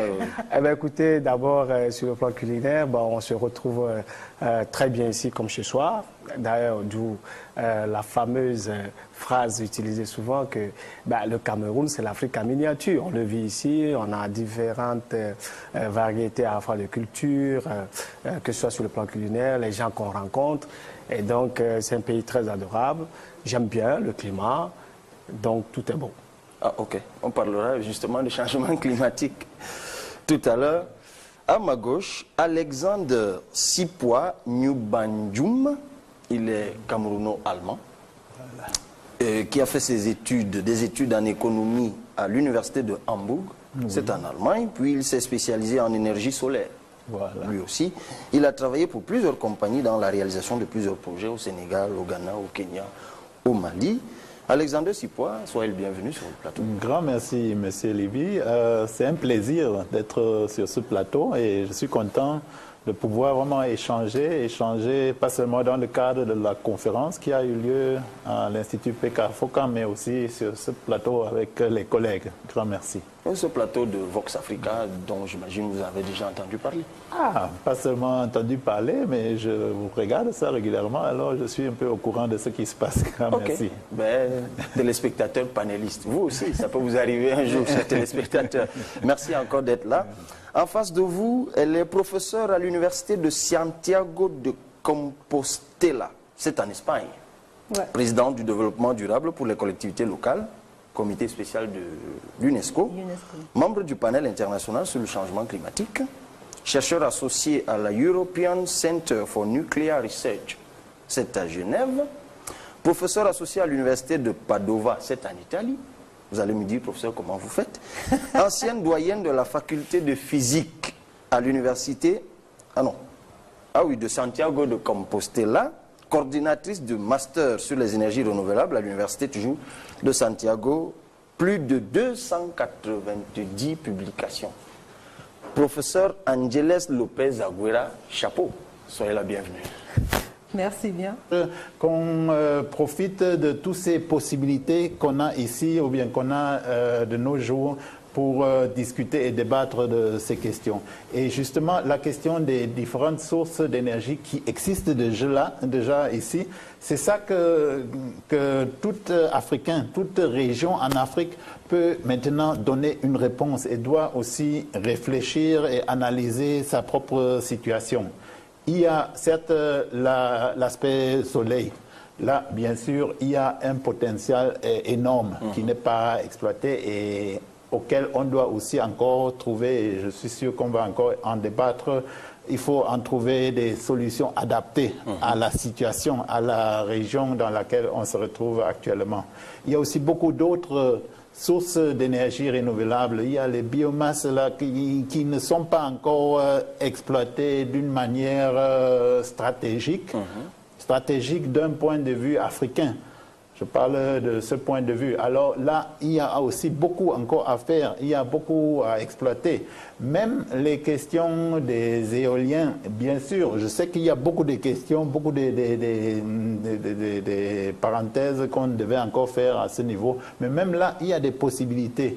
Il y a d'autres sources qu'on est en train de discuter qui sont plus ou moins encore sur le niveau expérimental. Mais je crois que si en tant qu'Africain, là, qu'on se pose la question dans son entourage, qu'est-ce qui est possible, qu'est-ce qui existe, quelle est une source qu'on pourrait utiliser pour en faire d'énergie qu'on puisse aussi transférer dans un processus d'industrialisation ou bien juste d'utilisation.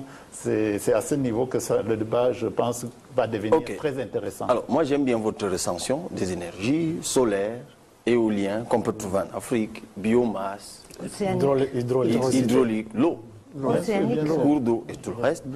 Mais il y a un terme que vous n'avez de cesse d'employer, exploiter, transformer. Parce que la conversion. Je comprends bien, professeur Yao, vous dites souveraineté. Et derrière, de façon sous-jacente, il y a l'idée d'identité. Laissons les modèles d'exploitation dangereuses pour la durabilité. Revenons à des énergies qui sont moins nocives. à la transformation. Mais oui, justement, professeur, je vous interpelle. La question de la transformation, nous sommes en Afrique. Oui, on a beau avoir le soleil, mais nous dormons dans le noir. Il faut transformer cette énergie pour la convertir, en fait, oui, cette énergie brute, pour la convertir, je ne sais pas, en électricité. Il en est de même. Le vent, quand il passe, il enlève nos toitures, mais en fait, il ne nous éclaire pas. Mais là, il y a une hypothèque sérieuse qui est d'ordre économique. Ouais. Et Oui. comment on la lève? Écoutez, d'abord, nous sommes ici à Ansol, à travers ce séminaire, c'est pour mieux adresser ces questions au niveau des entreprises que Je vous demanderai tout à l'heure à qui vous les adressez, mais allez-y. Oui, c'est-à-dire entre nous déjà, mieux partager. Parce que quand la question n'est pas bien posée, on ne peut pas trouver une bonne réponse. Donc il faut se poser les bonnes questions. Et la question que vous posez, elle est très bonne. C'est-à-dire, nous avons le soleil, mais on est dans le noir. C'est un constat qui est juste. Ça fait de la nuit. Mais, enfin, oui. La journée, il nous éclaire. Oui, on est bien d'accord que ce noir, c'est par rapport à la production d'électricité. Oui, c'est bon. charré. Que ce soit au niveau de mon entreprise à moi, qui est Energy Group, ou bien à travers des séminaires comme Ansol, j'insiste, parce que c'est des cadres qui sont rares, d'avoir différents backgrounds, différents regards, et qui, à un moment donné, s'asseyent pour discuter des choses en profondeur, c'est rare. C'est pour ça que je tiens à souligner que nous devons continuer à trouver vraiment des moyens d'accompagner Ansol dans ce qu'il est en train de faire en Afrique. C'est unique.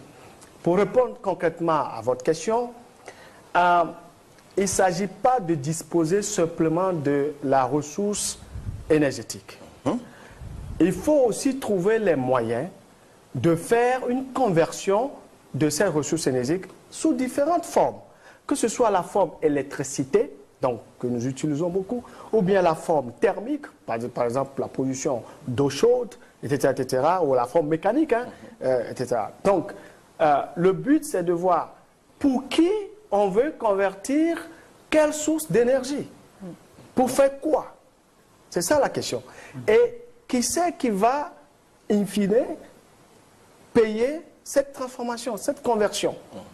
Est-ce que vous voyez? Donc, lorsque vous posez ces questions bout en bout, quand vous prenez le soleil, vous allez vous poser la question, quel va être le système de transformation qui coûterait peut-être le moins pour la personne à qui c'est destiné? Donc, nous avons aujourd'hui plusieurs propositions technologiques. Si nous n'avons pas encore la capacité de fabriquer des choses chez nous, ici en Afrique, nous avons au moins la possibilité de réfléchir au choix judicieux de la technologie qui s'adapterait à nos besoins. Donc, c'est un peu ça. Nous n'avons pas toutes les solutions tout de suite, mais nous essayons d'abord de mieux identifier les besoins. Quelles sont nos réalités socio-économiques liées à ça? Comme l'a dit mon collègue, ce n'est pas en fait sur la manière d'utiliser l'énergie. L'énergie renouvelable, pour simplifier ça, c'est la source, enfin, c'est l'exploitation de la source qui confère en quelque sorte le côté renouvelable de l'énergie. Je m'explique. Lorsque le taux d'exploitation de l'énergie est inférieur à son taux de régénération naturelle, on parle de l'énergie renouvelable. Mais lorsque l'exploitation qu'on en fait est le taux, la vitesse à laquelle elle est exploitée est supérieure à sa vitesse naturelle de régénération, là on n'est plus dans le renouvelable. Est-ce que vous voyez ce que je veux dire? Ça, on est en amont de l'utilisation qu'on va faire après de l'énergie qu'on a retirée. Pour finir, par exemple, le fossile est enfoui sur des milliards ou des millions d'années, mais en un laps de temps, on va en fait enlever tous ces barils que la nature a accumulés sur une très longue période. Donc c'est ça qui lui enlève le côté renouvelable. Si nous trouvons des moyens de produire ça très rapidement, peut-être que ça serait renouvelable. C'est un peu ça. Moi, je vais vous poser une question personnelle. Monsieur Zedjli, oui. C'est bien cela, je m'en sors. Moi, j'ai toujours pensé qu'il y a une sorte d'entourloupe militante dans cette affaire. Comment? Est-ce que les énergies sont-elles vraiment non renouvelables? Puisque de toute façon, sur la très longue durée, elles finissent toujours par se régénérer. Alors, ce militantisme qui consiste à créer une frayeur, donnant l'impression que sur un laps de temps, on aura tout vidé et que de toute façon, derrière, ce sera la fin du monde. Est-ce que c'est vrai, vraiment, comme on dit au Cameroun? Puisque de toute façon, après quelques milliards d'années, ben, ça se sera régénéré. D'abord, pour répondre à cette question, je veux revenir sur quelques mots sur Ben, l'énergétique. C'est-à-dire, l'énergétique est apparu, le mot énergétique est apparu en 1850. Après que le terme énergie est apparu, je pense, en 1807 par un certain Young. D'accord? Après, personne n'en parlait du terme énergie. Ce n'est que lorsque un certain Rankine a introduit le terme énergétique, qui signifie, c'est-à-dire l'utilisation, comme on dit les collègues, c'est-à-dire l'utilisation des formes d'énergie ou l'utilisation des machines énergétiques. C'est là, c'est le terme énergie qui a fait populariser, si vous voulez, le terme énergie. C'est rentré dans, bien sûr, le langage, bien sûr, après l'introduction de la thermodynamique, qui est la science de l'utilisation des machines énergétiques. Maintenant, je reviens à votre question. Oui, les énergies renouvelables. Oui, comme a dit mon ami Yao, une énergie est renouvelable si le fait d'en consommer ne limite pas son utilisation future. D'accord? Le problème, il y a des énergies qu'on dit épuisables, comme les combustibles fossiles qui sont de l'énergie solaire concentrée, et qui ont été formés depuis plusieurs millions d'années. Mais maintenant, on brûle en une seule année. C'est-à-dire, en une seule année, les combustibles qui se sont formés pendant un million d'années. Donc, si on continue bien sûr à les utiliser, à les brûler, un jour ou l'autre, ils vont s'épuiser et on n'aura plus de combustibles fossiles. C'est pourquoi maintenant on parle bien sûr des énergies renouvelables. Et si je reviens à la question sémantique, comme a dit des collègues, il n'y a pas un seul terme pour les énergies renouvelables. Ils ont tellement le vent en poupe qu'on leur a qualifié, on leur a attribué plusieurs qualificatifs. On trouve énergie renouvelable, on trouve énergie durable, énergie alternative, énergie verte, énergie propre. Tellement, c'est-à-dire, on a l'impression qu'on a trouvé la solution à la question énergétique pour le monde. Oui, mais au-delà de ce discours séduisant, moi je reste arc-bouté sur ma question. Parce que quand je vous écoute, dans l'idée de renouveler, c'est que la chose se régénère. Mais au fond, quand je vous écoute, en fait, derrière l'énergie, la politique de l'énergie renouvelable, la vulgate de l'énergie renouvelable, c'est en fait l'idée d'économie d'énergie. C'est que nous ne consommons pas tout de suite. Non, ils vont en parallèle. Mais par nature, ça se renouvelle. Non. Que ça prenne 1 million d'années ou 1 milliard d'années. Mais le problème, c'est le rythme de consommation avec le rythme de formation. Comme je vous ai dit, on brûle une seule année les combustibles fossiles qui se forment en 1 million d'années. D'accord? Donc le rythme, il est différent. Le rythme de consommation, il est largement différent de celui de la formation. Donc un jour ou l'autre, ils vont s'épuiser. D'accord. Maintenant, les énergies renouvelables, effectivement, qui sont une alternative, il faut le préciser, parce qu'en fait, on dit abandonnons les énergies fossiles. C'est bien cela. Laissons les énergies fossiles, économisons-les, rentrons dans des énergies qui se renouvellent, qui sont... Mais il faut bien les consommer. Mais ils ne sont renouvelables qu'à l'échelle de la planète. Par exemple, le soleil, quand on utilise l'énergie solaire, mais le soleil a une durée de vie de 5 milliards, de 10 milliards d'années. Maintenant, on a déjà consommé 5 milliards. Donc, l'énergie solaire ne sera pas renouvelable pour des milliards d'années. Ah ben peut-être qu'il faut déjà penser à l'économiser aussi. À l'échelle humaine, elle est renouvelable. Oui, professeur. Je viens à vous. Je viens à vous, M. Sipois. Mais je vois qu'il y a une autre différence. Ça, c'est une question de géographie. Ça veut dire, si on parle des énergies renouvelables, des énergies vertes, des énergies alternatives, ça veut dire que chaque coin de planète, chaque lieu de planète, il a énergie assez d'une manière locale. Ça veut dire que ici on a le soleil, chez moi on a le vent, il y a une autre partie où il y a le géothermique ou des choses comme ça. Alors la question, c'est pas seulement la question de renouvelable ou pas, c'est la question d'avoir énergie locale. Endogène. Local, parce que si on voit on parle des économies énergétiques, on peut dire que les prix, presque 70% du prix de l'énergie qu'on consomme quand on parle d'énergie fossile, ça vient du transport de l'énergie. Et aussi, par exemple, il y a de plusieurs continents même qu'on n'a pas, par exemple, des énergies fossiles. Au contraire, chacun de nous, on a une énergie, au moins une énergie, pour les profiter localement. Ça, c'est une chose que je crois que c'est un peu différent. Ok. De toute façon, oui, professeur Yao, allez-y. Oui, parce que je vois bien que vous voulez apporter des précisions. Oui, ce débat arrive très souvent. Et il faut bien préciser les choses. Je pense qu'à un moment donné, il faut faire des choix, et des choix judicieux. Les pierres n'ont pas disparu avant que nos ancêtres ont passé de l'âge de la pierre taillée à l'âge des métaux. Nous avons toujours les pierres qui sont là. Mais c'est parce que l'évolution dans laquelle ils se trouvaient les a plus ou moins obligés à changer la manière de faire. Je pense qu'aujourd'hui, nous faisons face à certains dilemmes.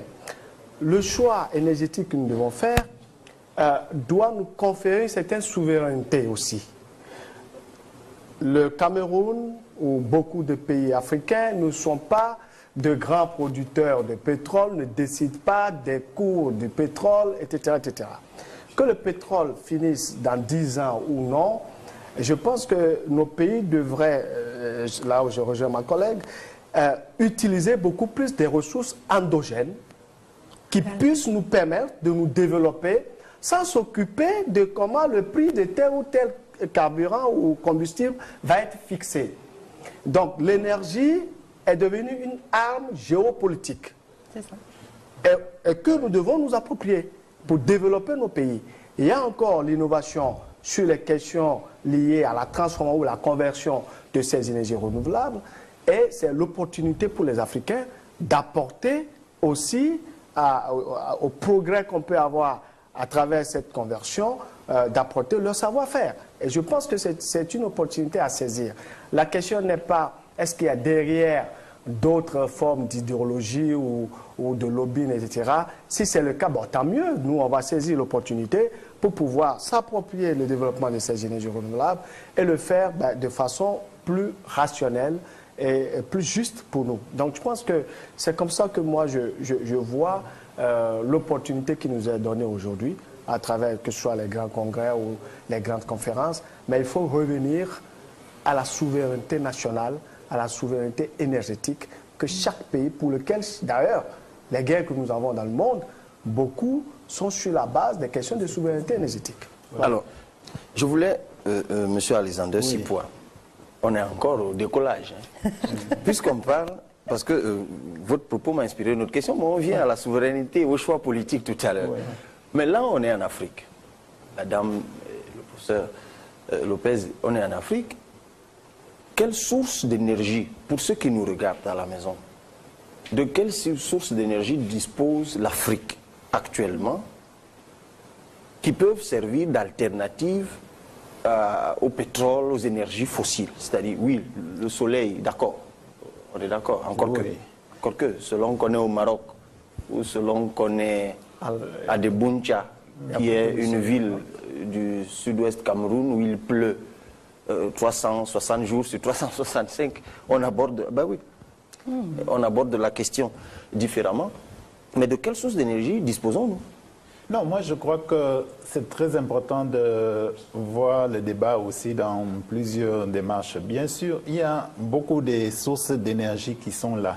Maintenant, ce que vous venez de souligner, la question des énergies renouvelables et la définition des énergies renouvelables, pour pouvoir lancer ce débat et pour pouvoir donner aussi des réponses sérieuses à cette question-là, il faut, comme mon collègue disait, il faut aussi que nous, en tant qu'Africains, là, qu'on participe à ce discours, qu'on n'accepte pas que ça reste un discours scientifique qui se fait quelque part là et seulement les résultats de ce discours seront en quelque sorte partagés dans ce milieu-ci. Non, il faut que nous devions aussi acteurs là-dedans, qu'on définit, qu'on participe, qu'on échange